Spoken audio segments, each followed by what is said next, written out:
যে ছেলেটা চায়ের দোকানের এঁটো কাপ ধুচ্ছে রাস্তার ধারে, তাকে ডাকুন। তার কানে কানে বলুন, সুজলাং সুফলাং মলয়জ শীতলাং। হ্যাঁ, বেশ সুন্দর করে বলুন। যে মেয়েটা চাকরির নাম করে বনগা কিংবা চাকদা থেকে রোজ সকালে ট্রেনে সেজে গুজে শহরে আসছে শরীর বেচে চাল ডাল নুন কিনতে, তাকে ডাকুন। তার কানে কানে সুরেলা কণ্ঠে বলুন, সার্থক জনম আমার জন্মেছি এই দেশে। যে ছেলেটি লটারির টিকিট নিয়ে দরজায় দরজায় ঘুরছে আর বলছে, বিশ্বাস করুন আমি ভদ্রলোক, আজ 10 বছর হলো আমার কারখানা বন্ধ, লক আউট, তাকে ডাকুন।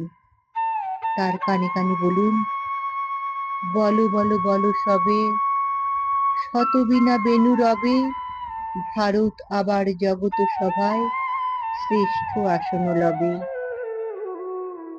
রাতের আকাশ কাঁপিয়ে অঝোর ধারায় বৃষ্টি নামলে যে মা আজও লণ্ঠন হাতে টালির ঘরের দরজায় ঠাঁই দাঁড়িয়ে থাকেন তার খোকন ফিরে আসবে বলে, যে খোকনকে এমনই এক বর্ষার উন্মত্ত রাতে কালো গাড়ির পুলিশ ডেকে নিয়ে গিয়েছিল, আর বরানগরের রাস্তায় ভোরের ঘুম ভাঙা কুকুর প্রথম দেখেছিল তার গুলিবিদ্ধ রক্তাক্ত লাশ, সেই মাকে ডাকুন।